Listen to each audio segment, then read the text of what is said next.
નમસ્કાર, હું રાજ. આપ જોઈ રહ્યા છો સ્પાર્ક ટુડે ન્યૂઝ. કેશોદમાં છેલ્લા 3 દિવસથી સતત ભારે વરસાદ વરસતા અનેક નીચાણવાળા વિસ્તારોમાં પાણી ભરાવાની સ્થિતિ સર્જાઈ છે. વરસાદના કારણે જનજીવન પ્રભાવિત બનતા વોર્ડ નંબર 6ના કોર્પોરેટરે તાત્કાલિક અસરથી અસરગ્રસ્ત વિસ્તારની મુલાકાત લઈ સ્થળ પર પરિસ્થિતિનું નિરીક્ષણ કર્યું હતું. મુલાકાત દરમિયાન જ્યાં જ્યાં વરસાદી પાણી ભરાયા છે ત્યાં તાત્કાલિક પાણીના નિકાલ માટે કામગીરી શરૂ કરવામાં આવી હતી.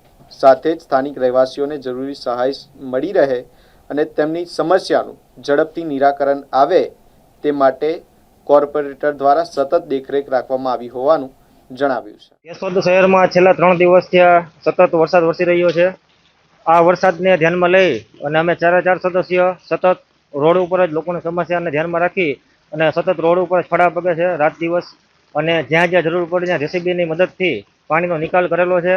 અને દર વર્ષ કરતાં આ વર્ષે પાણીની સમસ્યામાં લોકોમાં ઘણી બધી રાહત છે. અને છેલ્લા 10-15 વર્ષથી માંડીને આ વર્ષે કોઈ લોકોના ઘરમાં એક ટીપું પણ પાણી ગયું નથી. એ મોટી એક રાહત છે.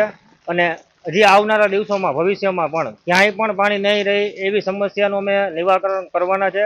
અને લોકોની સેવામાં અવિરત અમે આવી જ રીતે 5 વર્ષ સુધી સેવા કરવાના છે.